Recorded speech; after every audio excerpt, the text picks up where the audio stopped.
Hello my dear student, myself GK Mishra and welcome back in Vidya classes of biology।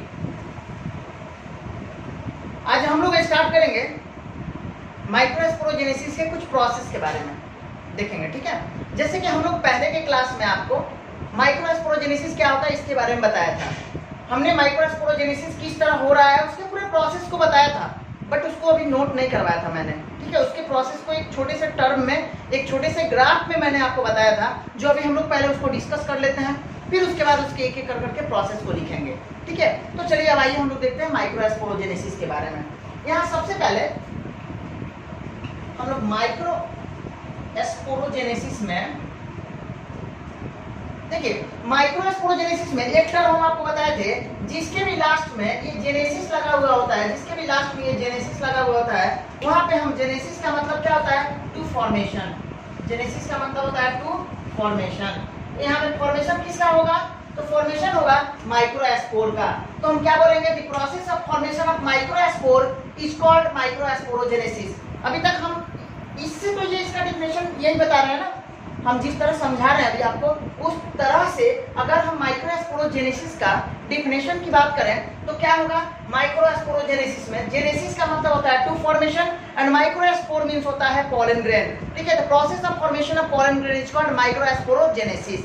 अब उसके बाद यहाँ पे हम लोग देखेंगे, देखिए कि इसमें अब क्या बोल देंगे, the process of formation of microspore is called microsporogenesis. लेकिन हम कुछ टर्म आपको बताए थे कि सबसे पहले हम लोग जानते हैं ये हमारा एंथर होता है। ये कौन सा एंथर, जो हमारा डेवलपिंग एंथर है, वैसा एंथर जो हमारे क्या हो रहा है, डेवलप हो रहा है। तो जो भी डेवलपिंग एंथर होता है उसमें क्या होगा, देखिए ये कौन सा एंथर होगा, ये डेवलपिंग एंथर है, ठीक है। डेवलपिंग एंथर, मान लीजिए कोई एंथर जो है सबसे पहले फ्लावर के अंदर जो भी एंथर डेवलप कर रहा है, उस एंथर में जब डेवलप होता है तो उसमें सेल ऑफ स्पोरोजिनस टिश्यू होता है। क्या होता है उस एंथर में, सेल ऑफ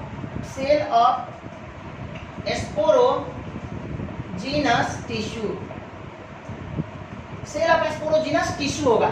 और ये सेल ऑफ स्पोरोजिनस टिश्यू में क्या होता है, मियोटिक डिवीजन होता है, मियोटिक डिवीजन, ठीक है, मियोटिक डिवीजन होगा। और जब मियोटिक डिवीजन होगा सेल ऑफ स्पोरोजिनस टिश्यू में, स्पोरोजिनस टिश्यू के सेल में जब ये मियोटिक डिवीजन होता है तो मियोटिक होने के बाद यहाँ पे माइक्रोस्पोर टेट्राड का फॉर्मेशन होता है, माइक्रोस्पोर टेट्राड। ये माइक्रोस्पोर टेट्राड का फॉर्मेशन देखिएगा, जैसे कि हमने आपको बताया था पहले, ये होता है माइक्रोस्पोर टेट्राड। जैसे यहाँ पे हम लोग देख रहे हैं ना, ये माइक्रोस्पोर, इसमें क्या होते हैं, इसमें स्पोर भरे होते हैं जो माइक्रोस्पोर होते हैं, जिसको हम लोग पोलन ग्रेन भी बोलते हैं, ठीक है। यही होता है माइक्रोस्पोर टेट्राड। तो टेट्राड का मतलब होता है क्या, फोर, ठीक है। तो फोर टेट्रा, यहाँ जैसे माइक्रोस्पोर का जो 4 माइक्रोस्पोर का निर्माण हो रहा है उसी को हम लोग बोलते हैं माइक्रोस्पोर टेट्राड। तो सबसे पहले हम क्या देखें, एंथर में क्या होता है, स्पोरोजिनस टिश्यू होता है।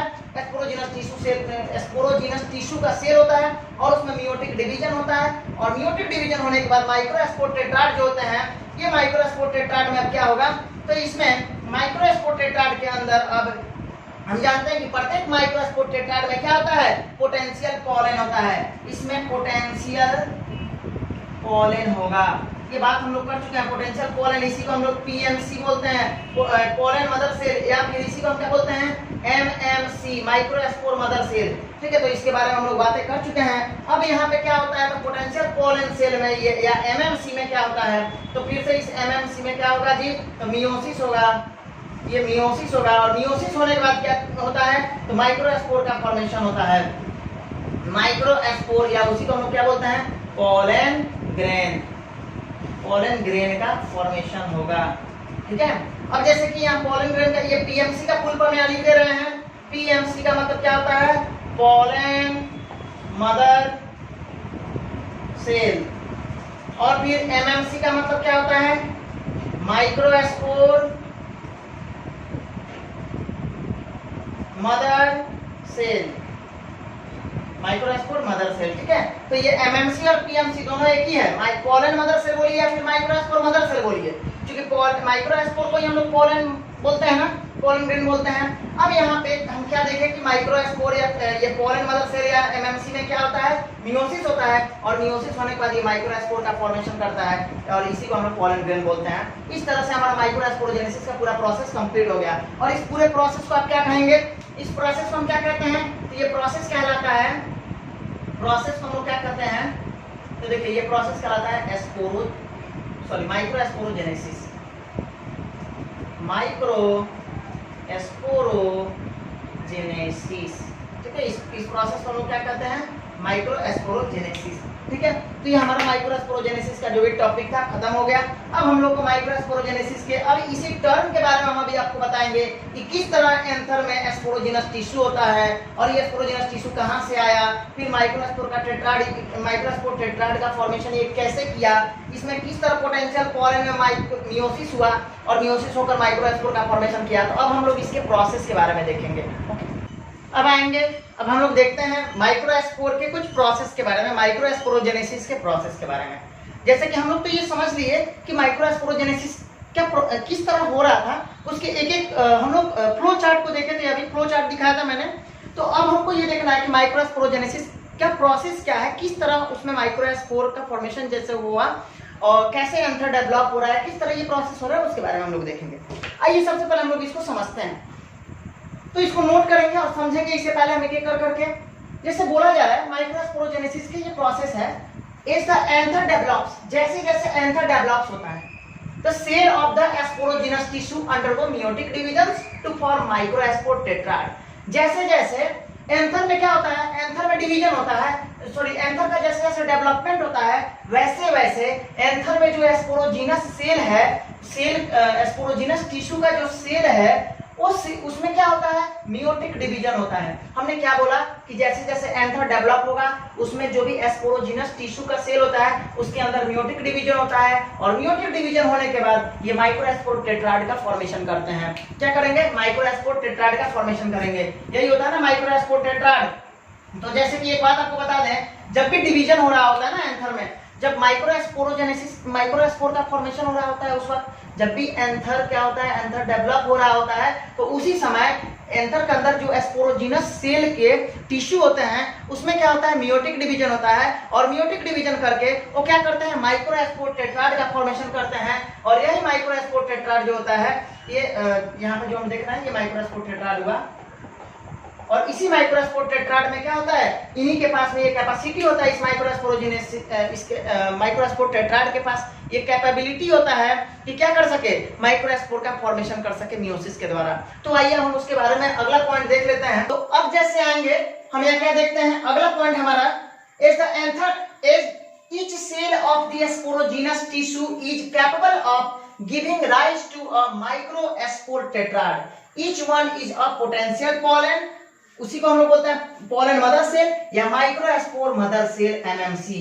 ठीक है, देखिए ये क्या बोल रहा है ना, each cell of the sporogenous tissue, sporogenous tissue के प्रत्येक कोशिकाओं सेल जो होते हैं, स्पोरोजिनस टिश्यू के प्रत्येक सेल के पास में ये कैपेबिलिटी होती है, ये कैपेसिटी होती है कि वो माइक्रोस्पोर टेट्राड का फॉर्मेशन करे। जितने भी स्पोरोजिनस टिश्यू होते हैं उनके पास में ये कैपेसिटी होता है कि वो क्या कर सके, माइक्रोस्पोर टेट्राड का फॉर्मेशन कर सके, और प्रत्येक माइक्रोस्पोर टेट्राड जो होता है इज अ पोटेंशियल पोलन, प्रत्येक microspore tetrad each one is a potential pollen, और ये पोटेंशियल पोलन को हम लोग क्या बोलते हैं, पीएमसी पोलन मदर सेल, या फिर क्या बोलेंगे, माइक्रोस्पोर मदर सेल बोलेंगे, एमएमसी बोलेंगे। और ये एमएमसी के द्वारा ही क्या होता है, मियोसिस होगा, और मियोसिस होकर ये माइक्रोस्पोर का फॉर्मेशन करते हैं या फिर पोलन ग्रेन का फॉर्मेशन करते हैं। तो अब आइए अब यहाँ अगला हम देखते हैं The microspores are, देखिए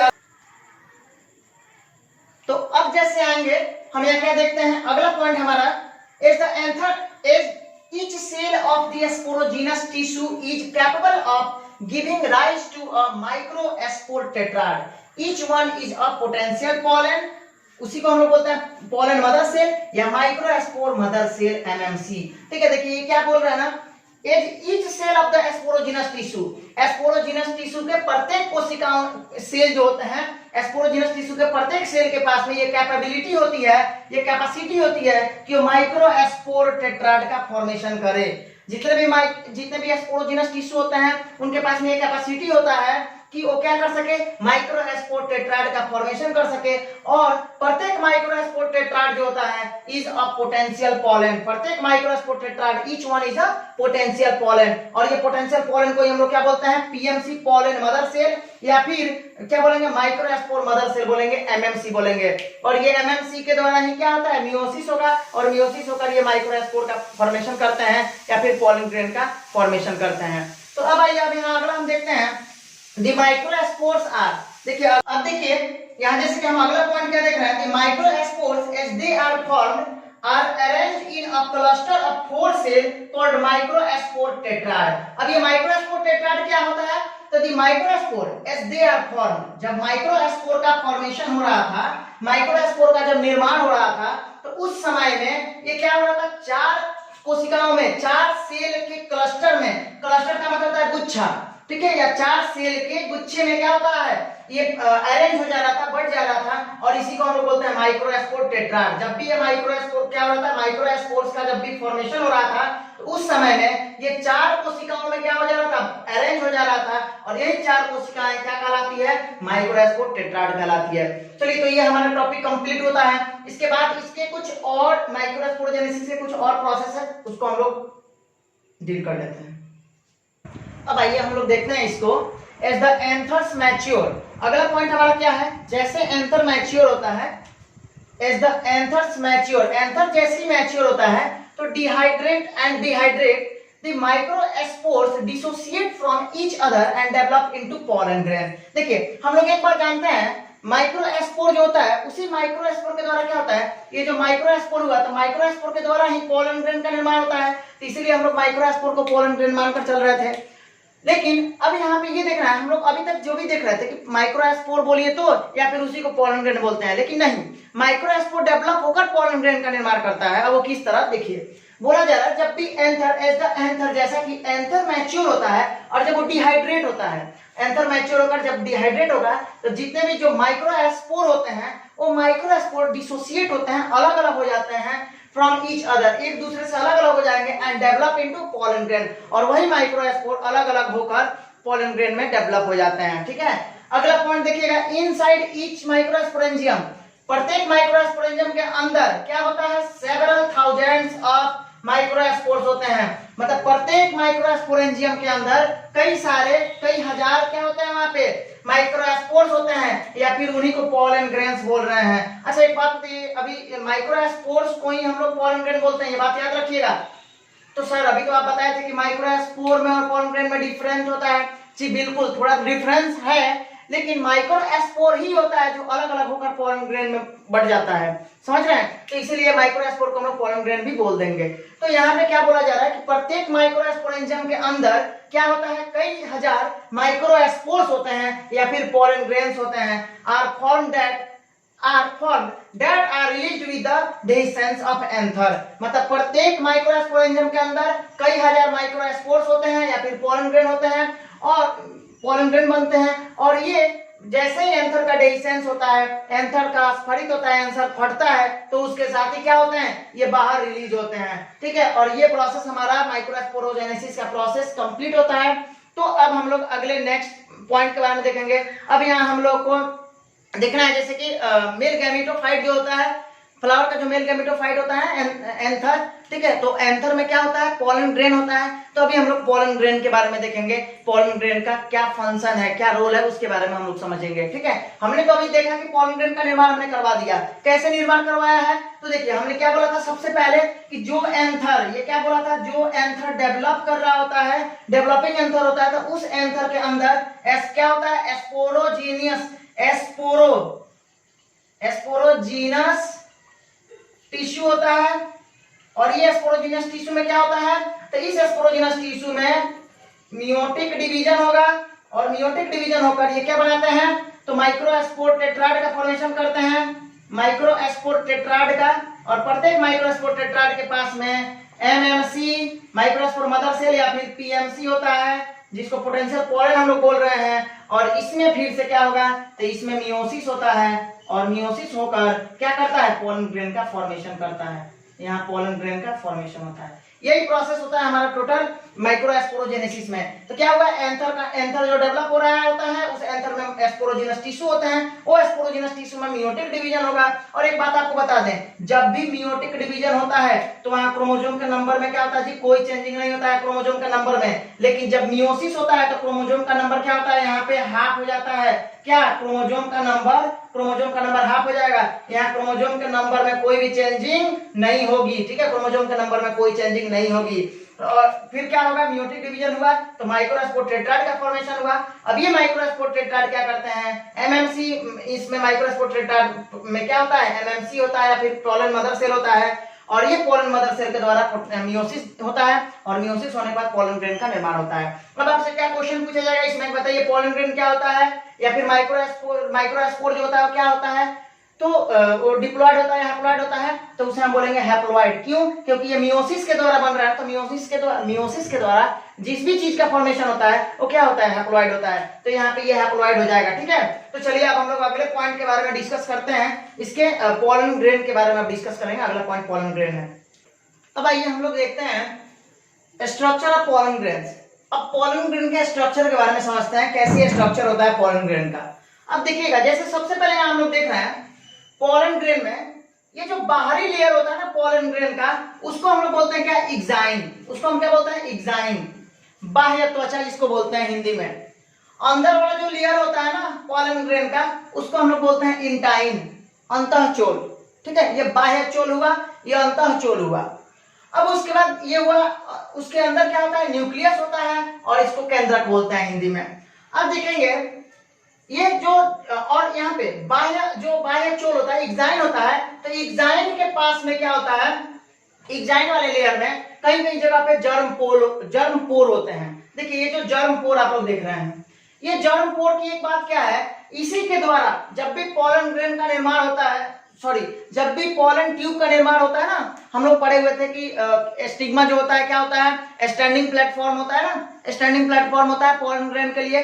तो स्टिग्मा पे जैसे पोलन ग्रेन आता है तो पोलन ग्रेन, यही पोलन ग्रेन आता है, यही पोलन ग्रेन। तो जैसे ये पोलन ग्रेन स्टिग्मा पे जाता है तो स्टिग्मा पे जाने के बाद इसी जर्म पोर के द्वारा, ये जो जर्म पोर कहीं कहीं जगह पे देख रहे हैं ना, ये जो जर्म पोर है, इसी जर्म पोर के द्वारा क्या होता है, वहां से पोलन ट्यूब का निर्माण होता है। और वो पोलन ट्यूब कहाँ एंट्री करता है, कहाँ तक जाता है, तो पोलन ट्यूब जो जाता है ओव्यूल तक जाता है, ठीक है, ओव्यूल तक जाएगा। और ओव्यूल में क्या होता है, पहले से हम लोग जानते हैं कि एक सेल होता है और ये एक सेल के द्वारा, एक सेल क्या होता है, फीमेल गैमेटोफाइट को रिप्रेजेंट करता है। और यही एक सेल जब मेल गैमेट से मिलते हैं, पोलन ग्रेन से मिलते हैं, तो फिर वहां उनका फर्टिलाइजेशन मींस जाइगोट का फॉर्मेशन होता है, उनमें फर्टिलाइजेशन होता है और जाइगोट का फॉर्मेशन होता है। ये बात हो गया है। अब यहाँ हम लोग को क्या समझना है, ये जो जर्म पोर होता है ना, ये पूरे लेयर पे नहीं होता है, ये एक्साइन के पूरे लेयर पे नहीं होता है, पूरे पार्ट पे नहीं होता है, ठीक है। बाहरी लेयर पे ये होता है, एक्साइन के लेयर पे होता है, लेकिन हर जगह नहीं होता है, कहीं कहीं होगा। देखिए ये जैसे कि हम लोग देख रहे हैं अल्टरनेटिव वे में होता है, ठीक है, कहीं कहीं होता है। अब इसमें हम लोग को एक चीज क्या समझना है, ये जो जर्म पोर होता है, ये जो एक्साइन होता है, ये जो एक्साइन होता है, ये क्या चीज का क्या मिलकर बना होता है, तो स्पोरोपोलेनिन का, याद रखिएगा, ये स्पोरोपोलेनिन से मिलकर बना होता है। और इंटाइन जो होता है ये क्या चीज से, तो ये पेक्टिन और सेलुलोज से मिलकर बना होता है, पेक्टिन और सेलुलोज, ये पेक्टिन और सेलुलोज का मिलकर बना होता है, ठीक है। इसके बारे में हम लोग अभी बात किया जाएगा, ठीक है। अभी यहाँ पे समझ लीजिए, एक्साइन जो होता है स्पोरोपोलेनिन से मिलकर बना होता है और स्पोरोपोलेनिन जो होता है ये बहुत ही ज्यादा, स्पोरोपोलेनिन क्या होता है, बहुत ही ज्यादा रेसिस्टिव होता है, बहुत ही हाई रेसिस्टिव होता है। मतलब रेसिस्टिव बोलने का मतलब क्या हुआ, इसकी रेसिस्टिविटी पावर जो होती है काफी ज्यादा अधिक होती है, मतलब कि प्रतिरोधक क्षमता जो होता है ना इसका काफी अधिक होता है।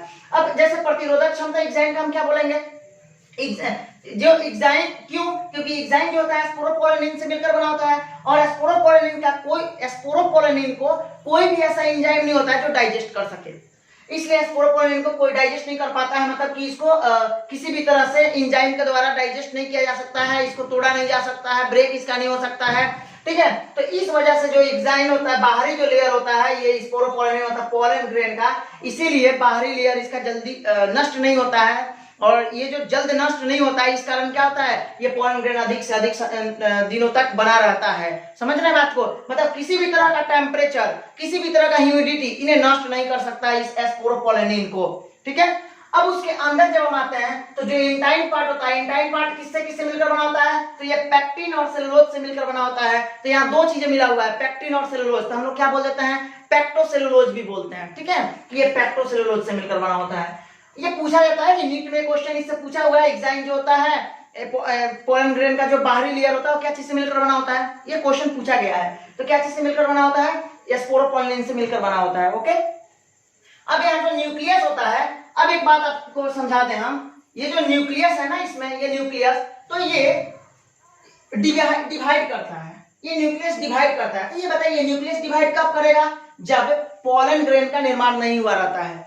जब पोलन ग्रेन का निर्माण अभी नहीं हुआ होता है, उस वक्त क्या होता है कि ये जो न्यूक्लियस होता है ये डिवाइड होता है, और न्यूक्लियस डिवाइड होकर दो पार्टों में डिवाइड होता है। एक बड़ा वाला न्यूक्लियस है जो हम यहाँ पे आपको समझने के लिए बिग लिखे हुए हैं, और एक होता है स्मॉल वाला, छोटा वाला न्यूक्लियस होता है। अब यहाँ जैसे कि जो बड़ा वाला हम लोग न्यूक्लियस देख रहे हैं, इसको हम लोग क्या बोलते हैं जी, वेजिटेटिव न्यूक्लियस बोलते हैं, याद रखिएगा, बेहद इंपॉर्टेंट पॉइंट है ये सभी, ठीक है।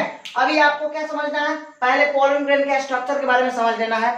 अगर आपको पोलन ग्रेन का सभी स्ट्रक्चर के बारे में पता चल गया, सभी स्ट्रक्चर अब आपको समझ में आ गया, तो फिर समझिए कि आपके लिए ये आसान हो जाएगा क्या, इसके पूरे प्रोसेस को समझना। आप खुद से बोल देंगे कि इसमें कौन कौन सी प्रोसेस आती है, ठीक है। तो यहाँ पे हम क्या देख रहे हैं कि न्यूक्लियस इसके डिवाइड होते हैं, और न्यूक्लियस दो न्यूक्लियस में डिवाइड होंगे, दो सेलों में डिवाइड होते हैं। इसी को हम लोग वेजिटेटिव सेल भी बोलते हैं, और इसी को ये वेजिटेटिव न्यूक्लियस, वेजिटेटिव सेल में वेजिटेटिव न्यूक्लियस होता है, और ये जनरेटिव सेल होता है जो जनरेटिव न्यूक्लियस इसमें होता है, ठीक है। तो अब देखिए यहाँ पे जैसे कि हम लोग ये पोलन ग्रेन का स्ट्रक्चर जितना भी हम लोग का कंप्लीट हो गया, अब हम लोग इसको एक एक करके समझेंगे। हाँ, एक पॉइंट थोड़ा सा हम आपको बता दें, जैसे ये जो वेजिटेटिव न्यूक्लियस हम लोग देख रहे हैं, इस वेजिटेटिव न्यूक्लियस के द्वारा क्या किसी भी तरह का न्यू जनरेशन जो होता है ना, इसके जो फ्लावर निकलेंगे, मतलब जाइगोट का फॉर्मेशन होगा, वो वेजिटेटिव सेल के द्वारा नहीं होता है, वो जनरेटिव सेल के द्वारा होता है, मतलब स्मॉल वाले न्यूक्लियस के द्वारा होता है, ठीक है। तो अब आइए हम लोग पोलन ग्रेन के स्ट्रक्चर के बारे में नोट करते हैं। आइए अब हम लोग देखते हैं पोलन ग्रेन के बारे में, अब हम लोग देखते हैं, ठीक है। ये पोलन ग्रेन क्या है, अभी तो हम लोग पोलन ग्रेन का स्ट्रक्चर देख लिए। हमने क्या देखा था स्ट्रक्चर में, तो बाहरी उसमें दो तरह का लेयर होता है पोलन ग्रेन में। जो बाहरी लेयर होता है उसको हम लोग क्या बोलते हैं, एक्साइन बोलते हैं। जो अंदर वाला लेयर होता है उसको इंटाइन बोलते हैं। और एक्साइन जो होता है स्पोरोपोलेनिन का बना हुआ होता है, और ये जो स्पोरोपोलेनिन का बना हुआ होता है, इस कारण ये क्या होता है, बहुत हार्ड होता है। इसके बारे में हम लोग बात किए हुए थे।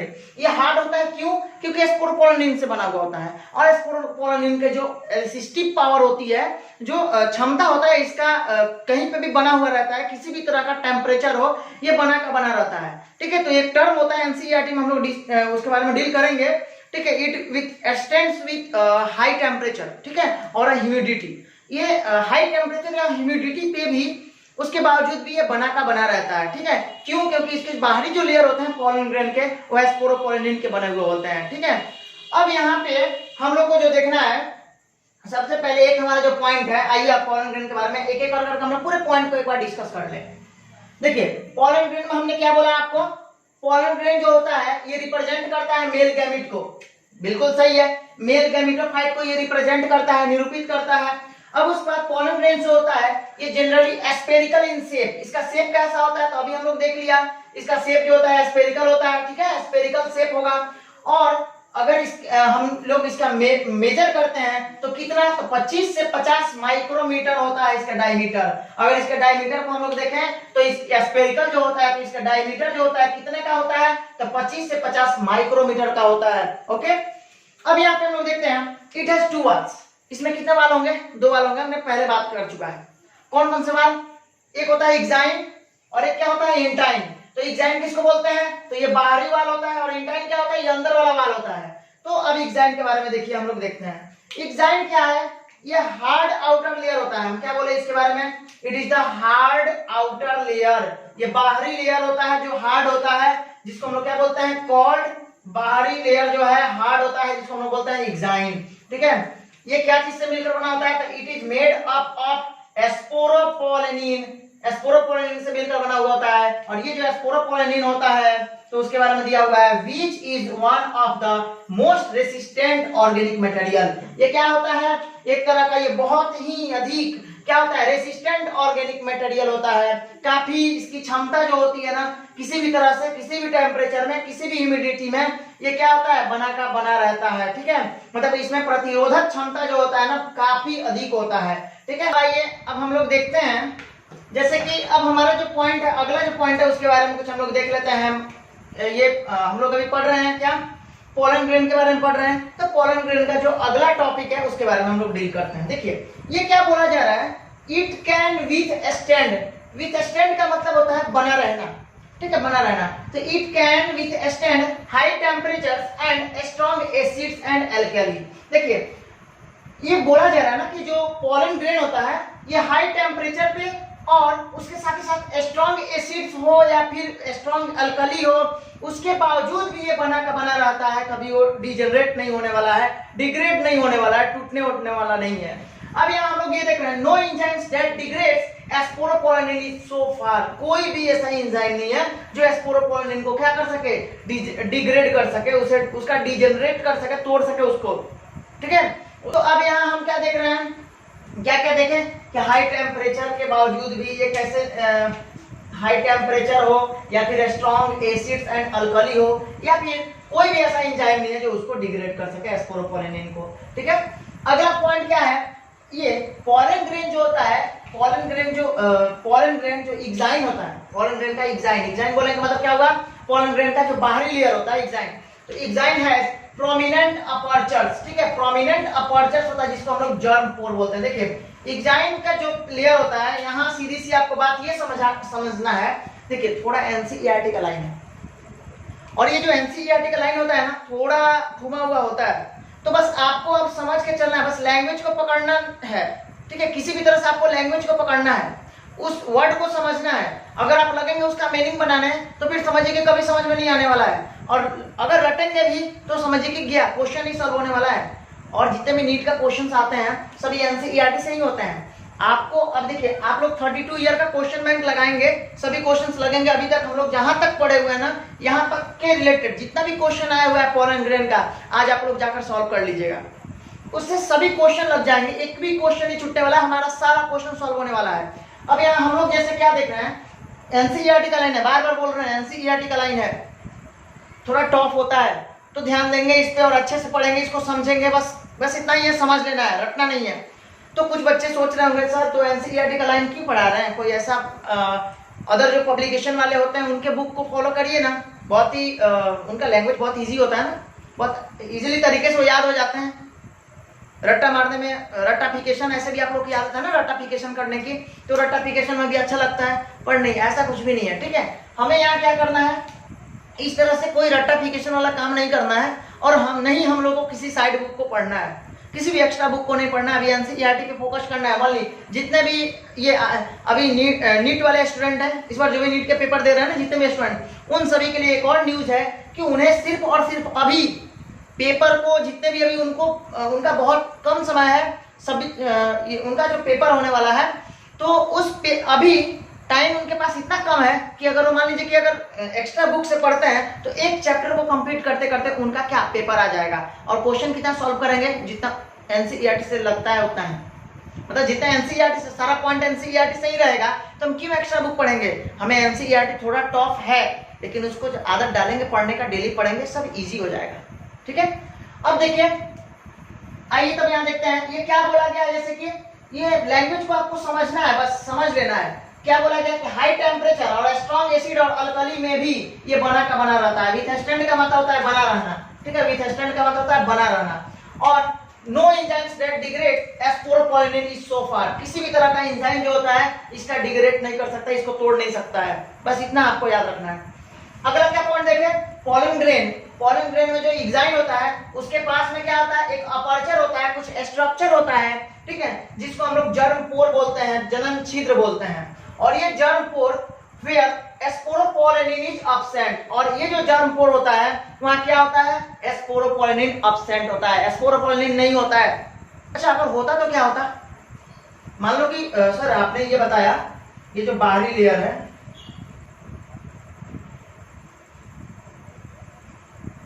सर ये जो बाहरी लेयर है, अब इस बाहरी लेयर को क्या बोल रहे हैं, ये यहाँ पे ये जो है इसी को जर्म पोर बोला जा रहा है ना।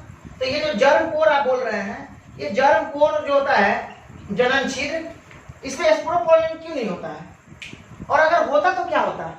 अरे भैया इसमें स्पोरोपोलिन इसलिए नहीं होगा ना, अगर यहाँ स्पोरोपोलिन होता तो फिर इस हम लोग जानते हैं कि जब भी स्टिग्मा जो होता है उस पे स्टिग्मा पे जब भी ये पोलन ग्रेन आता है तो पोलन ग्रेन आने के बाद क्या होता है, कुछ समय तक वहाँ ये क्या होता है, स्टिग्मा पे पोलन ग्रेन रहता है, और स्टिग्मा पे पोलन ग्रेन रहने के बाद ये स्टिग्मा क्या करता है, इस पोलन ग्रेन के द्वारा क्या होता है, ये पोलन ग्रेन वहाँ पे मैच्योर होता है और मैच्योर होकर वहाँ पे पोलन ट्यूब का निर्माण करता है। ये बात हम सब जानते हैं। अभी जो पोलन ट्यूब का निर्माण कर रहा है ना, उसी पोलन ट्यूब के द्वारा मेल गैमेट फीमेल गैमेट के पास जाता है। ये बात हम लोग जानते हैं। और एक बात आपको बता दें, फ्लावर में मेल गैमेट और फीमेल गैमेट क्या होते हैं, मेल गैमेट और फीमेल गैमेट ये क्या होंगे, दोनों के दोनों गैमेट जो होते हैं, युग्मक जो होते हैं वो क्या होते हैं, मोटाइल होंगे क्या, नहीं, स्टेशनरी होते हैं, मतलब नॉन मोटाइल होंगे, नॉन मोटाइल होंगे, मतलब उसी को स्टेशनरी बोला जाता है, मतलब ये चल नहीं सकते हैं, घूम फिर नहीं सकते हैं, उन्हें नॉन मोटाइल बोलते हैं। जैसे अगर ह्यूमन की बात करें तो ह्यूमन का जो मेल गैमेट होता है वो मोटाइल होता है और फीमेल गैमेट क्या होता है, नॉन मोटाइल होता है। लेकिन प्लांट में अगर हम लोग आते हैं तो वहाँ फीमेल गैमेट भी और मेल गैमेट भी दोनों के दोनों ही क्या होते हैं, नॉन मोटाइल होते हैं। तो सर मेल गैमेट को फीमेल गैमेट के पास जाना कैसे होता है, कैसे जाता है, तो ये ऐसे ही जाता है जो अभी हम आपको बता रहे थे ना कि ये जो पोलन ग्रेन जब भी आता है स्टिग्मा पे, तो आने के बाद वहां से ये पोलन ग्रेन क्या करता है, पोलन ट्यूब का निर्माण करता है और वो पोलन ट्यूब इसी जर्म पोर के द्वारा होता है, यही जर्म पोर से निकलता है। अब अगर आप एक बात बताइए, अगर इस जर्म पोर पे स्पोरोपोलिन का लेयर होता तो ये कभी यहाँ से तो पोलन ट्यूब निकलेगा ही नहीं, क्योंकि हम बात ये जानते हैं स्पोरोपोलिन को तोड़ने वाला कोई एंजाइम नहीं है। अभी जस्ट ऊपर देख लिए, किसी भी तरह के एंजाइम के द्वारा इसे डिग्रेड नहीं किया जा सकता है, किसी भी तरह के टेम्परेचर के द्वारा, हाई टेम्परेचर पे, हाई स्ट्रॉन्ग एसिड पे या फिर स्ट्रॉन्ग अल्कली पे भी उसको क्या डिग्रेड नहीं किया जा सकता है। तो इस वजह से हम लोग तो ये बोल नहीं सकते हैं कि अगर सर जर्म पोर पे भी स्पोरोपोलिन होता तो फिर क्या होता, इस जर्म पोर के द्वारा पोलन ट्यूब का निर्माण नहीं होता और उसी पोलन ट्यूब के द्वारा ये मेल गैमेट इस फीमेल गैमेट के पास में जाते हैं ओव्यूल के अंदर। ये बातें हम लोग पिछले क्लास में कर चुके हैं, ठीक है। अब यहाँ हमें क्या देखना है, हम ये देख रहे हैं कि जर्म पोर में क्या होता है, स्पोरोपोलिन एब्सेंट होता है। याद रखिएगा, क्वेश्चन पूछा गया, बहुत इंपॉर्टेंट लाइन है, पूछा भी जाएगा इससे। स्पोरोपोलिन बताइए, पूछा जाएगा कि बताइए जो एक्साइन होता है ना, एक्साइन, ये इस एक्साइन में कौन से जगह पे स्पोरोपोलिन एब्सेंट होता है, तो क्या बोलेंगे, जर्म पोर में एब्सेंट होता है। नीट का सारा क्वेश्चन लग जाएगा, याद रखिए, सारा क्वेश्चन आप लगाएंगे इसके रिलेटेड, जितना भी हम लोग पढ़ लिए हैं सभी क्वेश्चंस को लगाएंगे, सभी क्वेश्चन लगेंगे। और आप लोग लगातार वीडियो को देखिए, ठीक है, इसे लाइक सब्सक्राइब करिए, इसे शेयर करिए अधिक से अधिक, ताकि और कमेंट करके ये बताइए कि हाँ आपकी प्रॉब्लम क्या है, आपको इस तरह समझ में आ रहा है। कुछ बच्चे हमें कमेंट करते हैं सर हिंदी में बताइए, तो कभी हमको कमेंट ये मिलता है सर हिंदी और इंग्लिश दोनों को, बाइलिंगुअल को एक साथ करके नहीं बताइए, थोड़ा प्रॉब्लम होता है। तो आप सब अपना कमेंट करके बताइए। बाकी जिनको अगर साइड से प्रॉब्लम होता है तो हमें मैसेज करिए, और मैसेज करके वहां से इनबॉक्स में जाइए, इनबॉक्स में जाकर मैसेज करिए, फिर वहां से हम आपके जितने भी प्रॉब्लम होंगे उसका सॉल्यूशन कर देंगे, ठीक है। अब यहाँ हम लोग अगला पॉइंट क्या देख रहे हैं, pollen grains are well preserved as fossils। एक बात थी, fossils क्या होता है सर, fossils क्या होता है, आप बोले pollen grains are well preserved। Preserve करने का मतलब होता है वहां पे रखा जाना, जैसे कि किसी भी जैसे लैब में या फिर अगर हम लोग म्यूजिशियन में जाते हैं, ये सॉरी म्यूजिशियन बोल रहे हैं, अगर हम लोग किसी भी तरह के म्यूजियम में जाते हैं, तो वहां हमको क्या दिखता है, उस म्यूजियम के अंदर बहुत सारी चीजों को प्रिजर्व करके रखा रहता है ना, जैसे प्लांट हुए या फिर प्लांट के सीड होते हैं, या फिर जैसे कि हम लोग अगर जू पार्क में जाते हैं तो वहाँ पे एनिमल प्रिजर्व करके रखे हुए होते हैं। तो ये सारी चीजों को हम लोग जो भी देख रहे हैं, तो ये प्रिजर्व करने का मतलब होता है कई सालों से उसे सुरक्षित रखा जाना, ठीक है। तो यहाँ बोला जा रहा है पोलन ग्रेन्स होता है ये फॉसिल्स के तरह प्रिजर्व रहता है। अब फॉसिल्स की तरह प्रिजर्व रहने की बात क्या होती है, फॉसिल्स क्या होता है सर यहाँ पे, तो फॉसिल्स का मतलब ये होता है ना, जैसे हम लोग कभी कभी ऐसा न्यूज सुनने को मिलता है कि किसी जगह से चट्टान की खुदाई हुई, मतलब मिट्टी की खुदाई हुई, चट्टान को वहां से हटाया गया, तो उसके नीचे में क्या देखा गया, डायनासोर का हमें स्ट्रक्चर दिखाई दिया, उसके कुछ कंकाल मिले, उसके कुछ बोन दिखाई दिए, स्केलेटन बॉडी मिले। ऐसा होता है, बार बार न्यूज सुनने को मिलता है। तो ऐसा वही होता है फॉसिल्स, उसमें एनिमल्स भी होते हैं या फिर प्लांट भी होते हैं जो कई सालों से दबे हुए हैं और उसी के अंदर में वो प्रिजर्व है, वेल प्रिजर्व है। सेम उसी तरह ये पॉलन ग्रेन जो होता है ये फॉसिल्स की तरह ही बना का बना रह जाता है। ऐसा क्यों? क्योंकि हम लोग अभी देख लिया ना, स्पोरोपोलिन प्रेजेंट होता है ना, स्पोरोपोलिन पॉलन ग्रेन में प्रेजेंट होता है, वो भी बाहरी लेयर में। अगर अंदर के लेयर में होता तो कोई बात नहीं, तो हो सकता है कि हाँ डिग्रेड हो जाए, बट बाहरी लेयर में ही है, तो बाहरी लेयर में तो क्या, वो तो डायरेक्टली उसको प्रिवेंट करेगा ना, उसे बचाएगा ना, उसे डिग्रेड होने से। तो ये जो पॉलन ग्रेन होता है ये फॉसिल्स की तरह इसलिए बना रह जाता है क्योंकि इसमें प्रेजेंस होता है स्पोरोपोलिन का। आप इस बात को याद रखेंगे, ठीक है।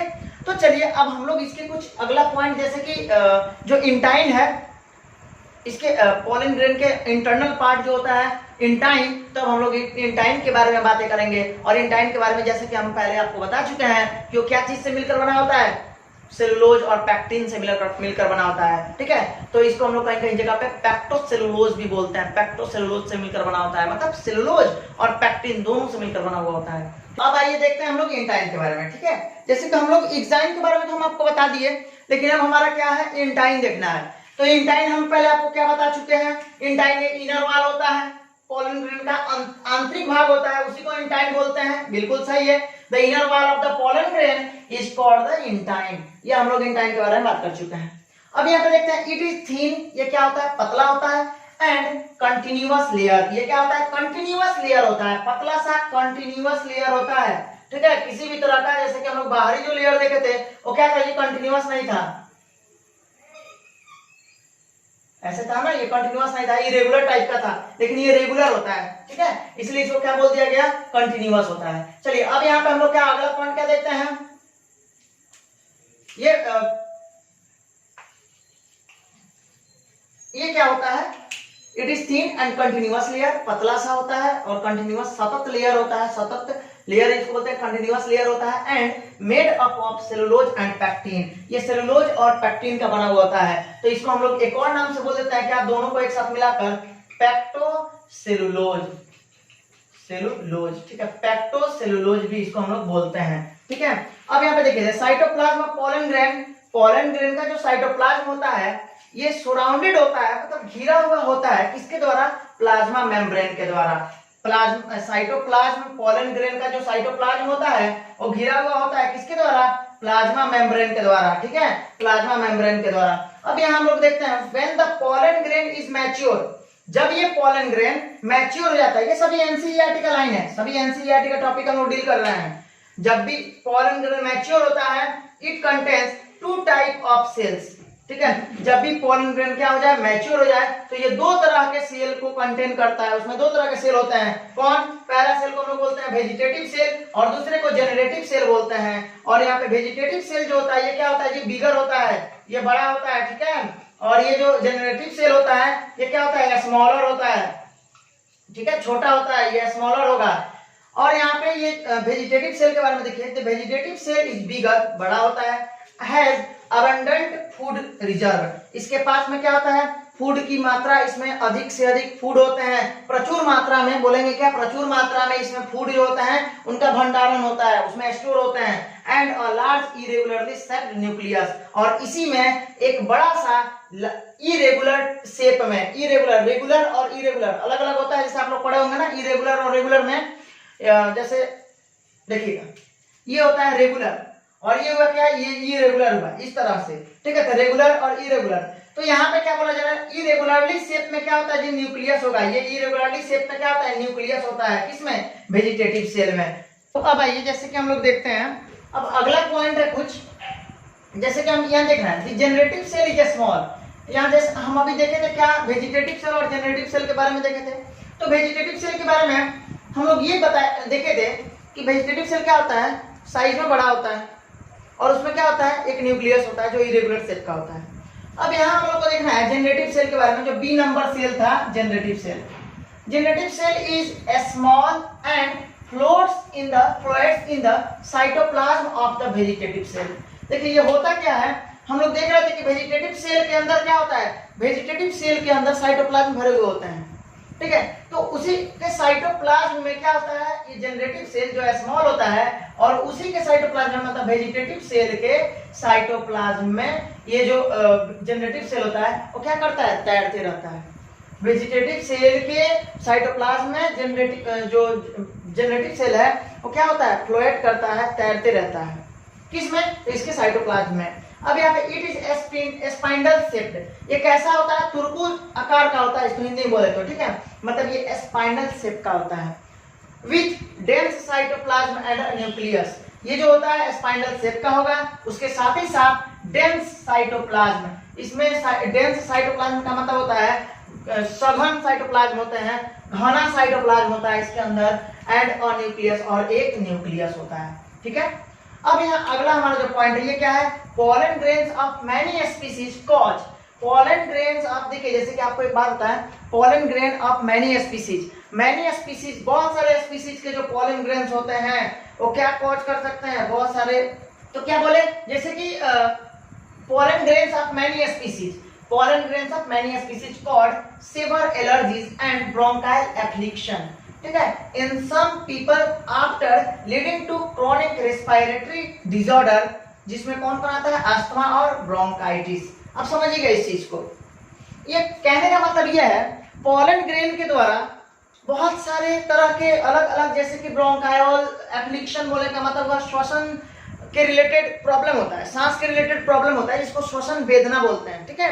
तो ब्रोंकायल एप्लीकेशन, तो इसमें क्या होता है जी, सांस लेने में प्रॉब्लम होगी, तो ये सब जो भी प्रॉब्लम होता है, या चिरकालिक विकार उत्पन्न होता है, या किसी भी तरह का अस्थमा हो जाएगा, ठीक है, अस्थमा हो जाएगा, या फिर इसको हम लोग बोलते हैं ब्रोंकाइटिस, ठीक है, या ब्रोंकाइटिस हो जाता है, सांस लेने में प्रॉब्लम होने लगेगी, ठीक है, जैसे कि दम का फूलना, ये सभी सारे प्रॉब्लम पोलन ग्रेन के द्वारा भी होते हैं। अब इसमें एक बार पार्थेनियम नाम का एक ग्रास होता है, जैसे कि पार्थेनियम ग्रास होता है, जिसको गाजर घास बोला जाता है।